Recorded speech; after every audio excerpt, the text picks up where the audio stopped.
Greetings, my friends, and welcome to The World According to Woz. This is the podcast that will take the world by storm in 2023. This is my first full-length podcast for the year. Today is actually January 3rd, 2023, and I've had a few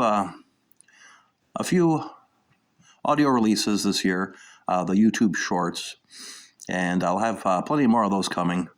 And those are just little snippets here and there of me saying hello. And we've got Dr. Gigglebottom. He's a funny guy. He likes to comment on certain things and tell jokes. So I'll have more of that coming in the future as well.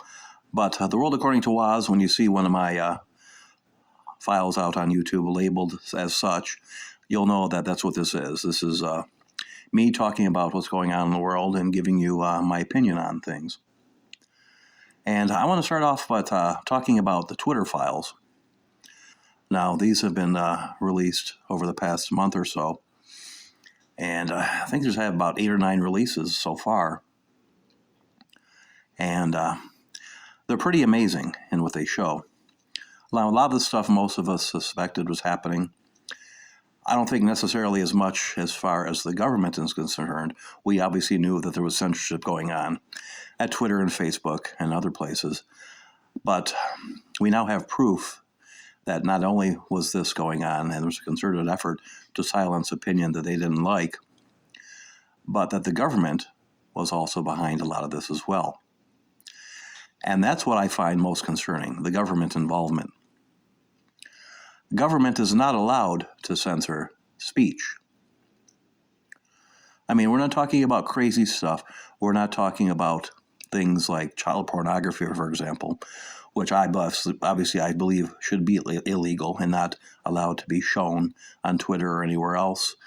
And ironically, this is one area where the FBI, CIA, what have you, they never went after. Because when Elon Musk took over a month or so ago as head of Twitter, he put the kibosh on the child porn and that was on Twitter. I didn't know this was there. I'd heard about it. I never sought it out, and I never saw it myself. But I'm sure it existed.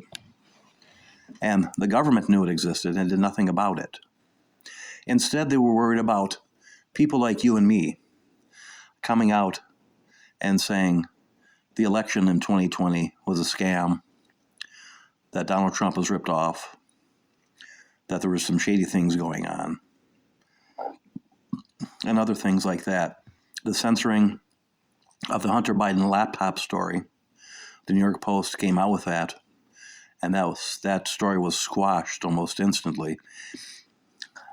The Twitter files have shown that the government came to Twitter before the release of this story to let them know, if not let them know that the particular story was coming out, but something like that was going to be coming out in the future, and they might want to, do something about that. And they did. I mean, mainstream media didn't talk about this at all, the legacy media, and we can't be surprised about that. And Twitter, Facebook, YouTube, any mention of this was just outright banned, and people were banned for even mentioning it. And this is most disturbing. We can't allow government to censor our speech in that way. As far as I'm concerned, anybody involved with the government, CIA, FBI, Department of Homeland Security, in the Biden administration, people have to be arrested and brought up on charges. This must end now. We cannot allow this to happen. We have to send a clear signal that not only are you violating the Constitution and our constitutional rights, what you're doing is just downright wrong and evil, even if it wasn't unconstitutional. We can't allow this to happen. Something must be done. Hopefully Congress will do something about this in 2023. Republicans will have a slight majority in the House, and hopefully something will come of this. Hopefully there'll actually be hearings, and something will come of these hearings. As we know, most hearings in Congress, at the end of the day, nothing ever happens. It's just a big brouhaha, and all the members of Congress want to get their 5 minutes of fame. by coming out strongly against this or that. And they just let it slip away in the background. Kind of like when Jeffrey Epstein accidentally hung himself in his jail cell. And we were told, the cameras, they all accidentally stopped working at the time. And the guards fell asleep. And next thing you know, he's dead. Oops. And they just blow it off and move on as if nothing happened. And even though some people out there are talking about it still in social media and that, the legacy media is not. When they should be. This should be front and center. It should have been front and center at the time, and they should still be harping on it, saying, look, this makes no sense. We don't believe you. What's going on here? So legacy media is involved as well. And a lot of it has to do, of course, with partisan politics. In fact, it's pretty much all partisan politics. The mainstream media, most of it, leans to the left, if not the far left. And the people who ran Twitter, run Facebook, and that, they've shown that most of these people are on the left politically. And they were all in favor of censoring dissenting opinions that question the narrative.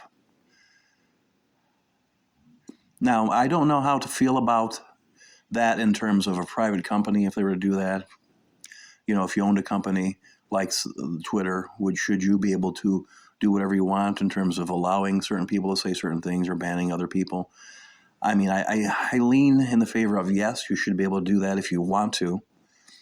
But when the government's involved, that's a different story. Government should not be involved at all in terms of limiting your speech, you coming out and saying you like President Trump, or you like President Biden, or dislike Trump or Biden, or whatever. That should never happen. You should never be censored by government at all. The right to free speech pertains to the federal government. Everything in the Constitution pertains to the federal government. The Bill of Rights are there to protect you and me from federal government. The right to freedom of the press, the right to freedom of speech, is so we can speak out against government and say, we don't like what you're doing. I don't like this president, or what have you. We have the ability to do that without worrying about repercussions and the government coming back at you and, say, arresting you or censoring you or something. That's what the First Amendment is about, to protect you from government. It has nothing to do with you and I interactions amongst each other as individuals. For example, I don't have a right to free speech in your house. I can't just walk in and say whatever I want and you have to sit there and listen. You can say, look, take a hike. This is my house. Get out of here. It has to do with government. And in this case, the United States Constitution, it has to do with the federal government. And we have to send a clear message. We're not going to take this. We're not going to allow it. The thing is, will it happen? Will Congress actually do something? I'm not holding my breath, because if the past is any indication, nothing ever happens. So we'll have to wait and see and hope that the new Republican Congress will actually do something this time. I'd also like to talk about a topic that's really sensitive and really hits home with a lot of people, and that's the sexualization of children. And there's a lot of talk in the past year or two about grooming, what some people call grooming people, grooming children sexually.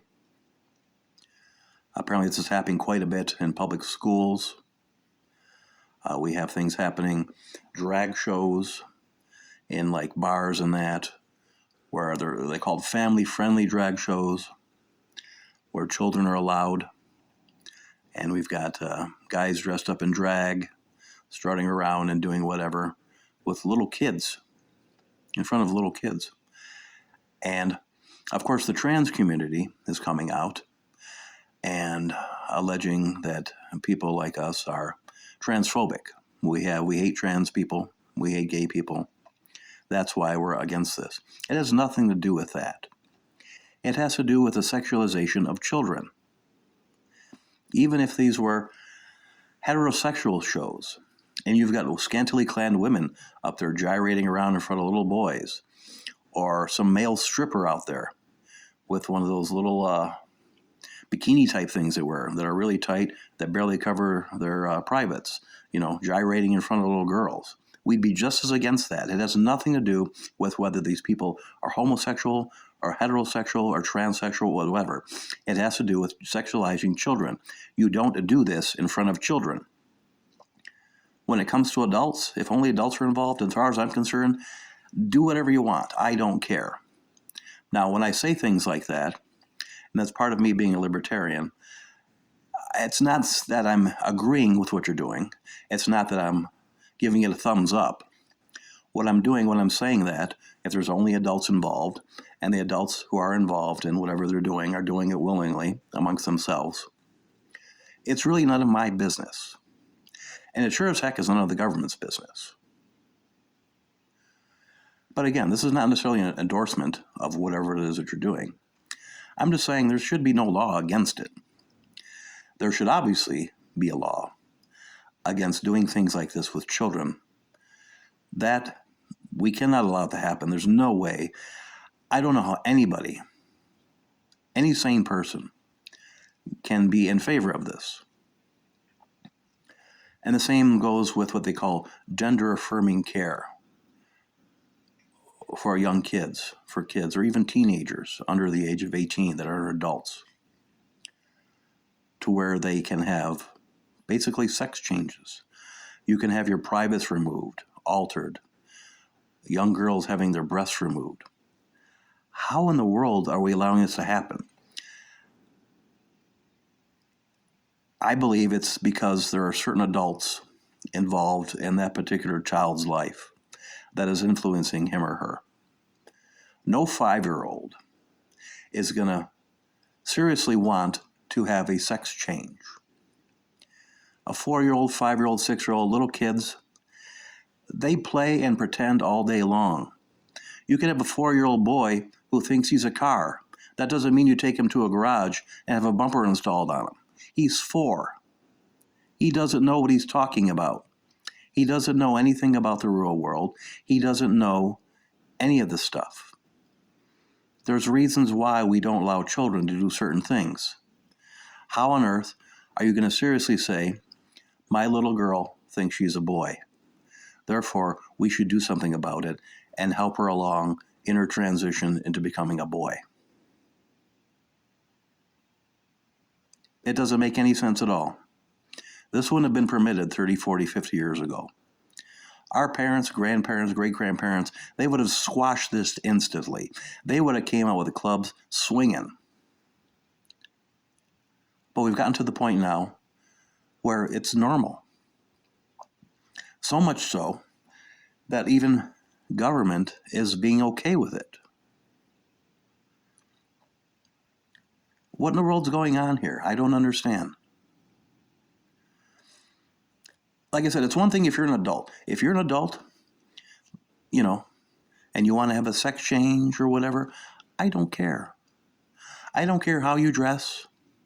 You can call yourself a unicorn for all I care. I really don't care. But don't involve children. They're kids. They don't know any better.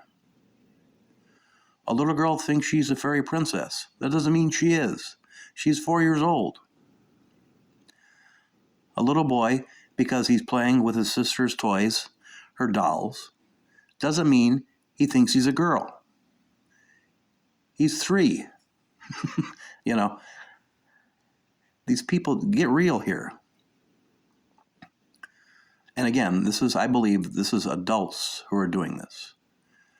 No 4-year-old or 5-year-old or even 10-year-old is going to really know what he or she wants in life. They can't make these decisions. They don't allow kids to have certain prescription medication in school without a note, a doctor's note or what have you, because so-and-so has to have her allergy medicine or whatnot, 12-year-old. Well, if that's true, how in the world are you going to allow the same 12-year-old to go and have her breasts removed? And in fact, encourage it at school and try to even keep it from parents because, the parents are against it. How is this happening? I don't get it. It doesn't make any sense whatsoever. My friends, I want to end this podcast with something to do with New Year's resolutions.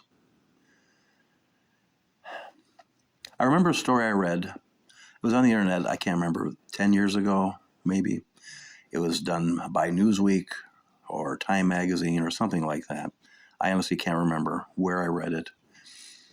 And it was this elaborate article about people who were on their deathbeds.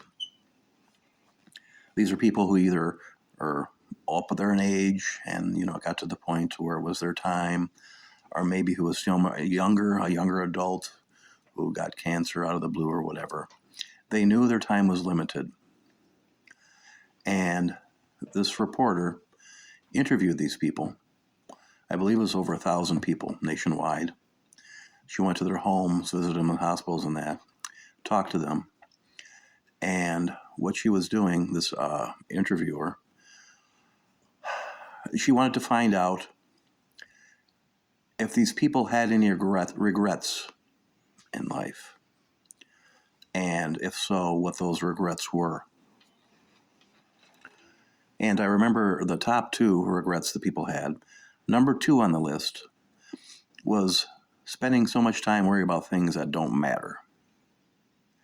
I think a lot of us do this. We nitpick over this and that. My husband is not putting the clothes away the right way in the drawer.